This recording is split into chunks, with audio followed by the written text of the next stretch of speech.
Welcome back to Peace, Love and Tarot. This reading is for Capricorn, Sun, Moon or Rising. It's the weekly reading for August 19th and 25th. Your cards this week, Capricorn, energies leaving, completing or transitioning. We have the Six of Swords. Focus energies this week, we have the Two of Swords, clarified with the Five of Swords. And we have the Eight of Wands coming in towards the end of the week. So Capricorn, lots of swords actions here, lots of intellectualizing, lots of decision making, and yeah, I really was hearing loud and clear, decisions, decisions, decisions. I think what we're seeing here is definitely some kind of crossroads situation. So let's explore your recent past here, because the Six of Swords did not come out alone. Here we have the Six of Cups, the Two of Wands, and the Six of Swords. So I think we'll start with the Two of Wands here. So the Two of Wands shows somebody who is contemplating their future. It can also be known as the Life Review card. So I feel like some of you literally have arrived at a crossroads in your life.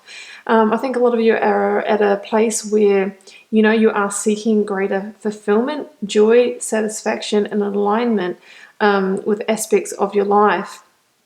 The Two of Wands can talk about, are you ready to leave the past behind and step beyond your comfort zone or take the necessary action to pursue a more abundant, a brighter future? You can see in the card here, this person has the Wand of the Past here. It's still firmly attached to the side of the castle, and yet he has his other hand on a firm grip on the future. So even though he's kind of getting into that mode of I really want to think about my future and pursue another direction, he hasn't quite let go of the past yet. In fact, he's got it kind of firmly attached here. So it's sort of asking you, are you ready to let go of the past? Are you ready to step beyond your safety net, your comfort zone, and really seek something greater for yourself? It's like he doesn't quite know what's out there, but you can see it's looking really beautiful out there. It's much as very fertile land and that kind of thing. So I think that's the decision that a lot of you have been in. Now, under the Six of Cups here, I really feel that you're wanting to get back to that sense of childlike innocence, that sense of fun. I think you want to, like I said before, you're really seeking that level of joy and growth and expansion and love, those kind of feelings. I think with that Six of Cups, it can be a card of the past, reconnecting with the past. I feel like you felt like that in the past. You've been happy before. You've been, really sort of overflowing. You've been joyous. And maybe in your recent chapter, in your recent past, you have disconnected or disassociated from this part of yourself. And I really feel that the key that you're looking for is you're really wanting to connect to that inner sense of innocence, to that sense of joy and fun and playfulness. I really feel like that is what you are seeking in your life again. Now we have that also coming out here with the Six of Swords. And so I just noticed here that you've got double sixes, six being the number of harmony and growth. So I feel that what you are seeking, as I sort of mentioned in the Six of Cups here, is you're seeking a greater sense of harmony. And usually how we get that is by aligning everything in our life with who we truly are. So that would be, relationships, a partner that really gets you, who really understands who you are at a soul level, work that supports who you are, who that actually, gives you something, aligns with your sense of purpose rather than being a means to an end. I think you really are seeking that alignment. And, through often this referring to the fact that it's also the number of growth, through making the transition into that space. There is going to be a huge amount of growth that comes from that, because you'll probably need to release a certain amount of things, people, situations from the past, which is what this person is doing here. So you maybe have already made this transition. You may be in the process of this transition. You may be this week in the decision-making process of how to move on from a situation or life, a series of scenarios that are no longer serving you. So you can see that the characters in the boat here, making a necessary rite of passage to move on from situations that were causing emotional turmoil.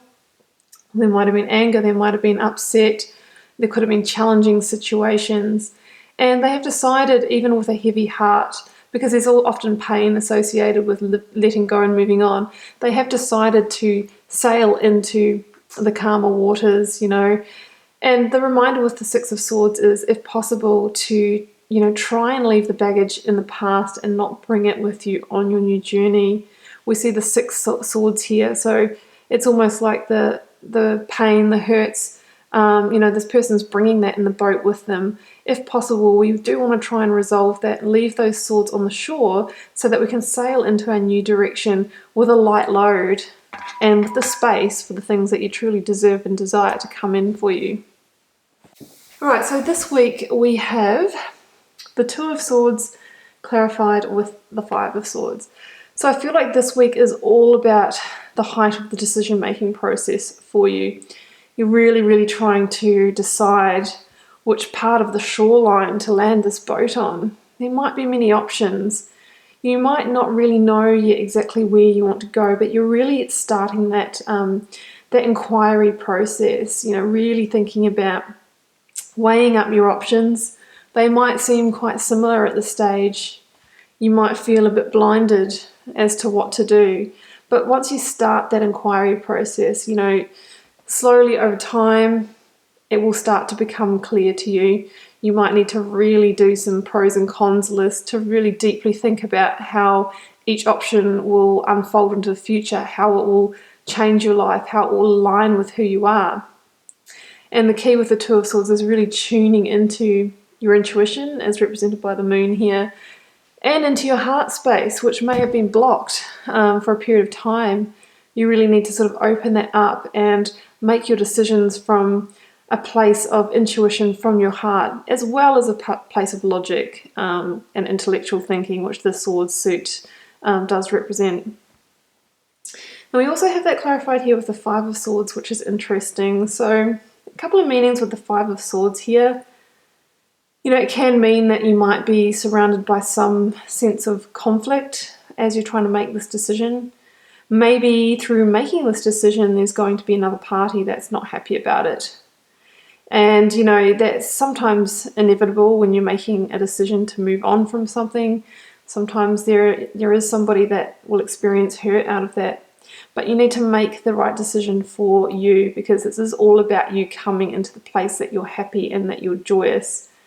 And with the Five of Swords, there's that kind of message that is about winning at all costs. So just make sure that, you're not, using your sword of battle, you're using your sword for victory instead. So by that I mean, try not to engage in the fight, to have the last say, the last word, to engage in those kind of behaviors. Just try and, put the swords down, focus on what makes you victorious, focus on your new beginning, and focus on change rather than conflict, because 5 can be the number of conflict and change. So we really want to make sure that we don't get pulled into that kind of behavior. If there is another hurting party, just try to use your emotional intelligence and really focus on what's best for you, because somebody else's hurt can really cloud your decision making. So we need to stay clearly focused on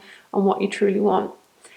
Towards the end of the week though, I've got a little switch up here, because we have the Eight of Wands that came out with the beautiful Ace of Cups. So I feel that once you've kind of made your decision and cleared that energy, things are going to move pretty swiftly for you here, Capricorn. So, the Eight of Wands can be, swift change. So once that space is cleared, it might be possible that something comes in really quickly that's going to fulfill you on such an emotional level. Now, the Eight of Wands can be synchronistic, sort of divine opportunity coming in. It can also be some sense of opportunity or message or communication coming in that leads to an opportunity for you. So it often talks about, online messages, text messages, phone calls, anything that's sort of, almost air travel situation. Can also be physical travel. somebody might be traveling to you, you know, under that, where was it? Six of Cups. You know, it may even be someone from your past coming in. Either way, the change that's going to occur for you at the end of the week, or, you know, in the near future, is going to be change that really fulfills you on a very deep level, on a sense level, all the five senses. You know, the Ace of Cups is the beginnings of really beautiful, heartfelt connection. And it has, because it's the Ace, which is the first card of the Cups suit in the tarot deck, it's the seeds, right? So it's the seeds of potential. So it's saying that this opportunity that comes in has the potential to grow into, you know, 9 of Cups, 10 of Cups, has the potential to go the distance. But we still need to take up the offer. We still need to take inspired action. It doesn't just unfold by itself. We still need to nurture it. So if an opportunity comes in, just make sure that you do, you know, actually respond to it. You really start to connect with it, and then it will start to expand. But we also have the divine element here with this cup coming in on the hands of the divine. So I would really be looking out for signs, synchronicities, something that somebody says, bumping into someone from the past. There's going to be some kind of connection that's going to come into you in a very kind of karmic way that I feel is going to indicate your next chapter to you. So there you go, Capricorn. It's a beautiful reading. Moving on from the past, making a heartfelt decision here, trying not to engage in the pain and hurt and battles with others, focusing on victory rather than on fighting the fight. And that's going to clear the space for beautiful, fulfilling opportunities to come your way. So Capricorn, I hope you enjoyed the reading. Keep in mind it is a general reading. It won't necessarily resonate with every Capricorn out there. And I'll see you back here next week for another reading.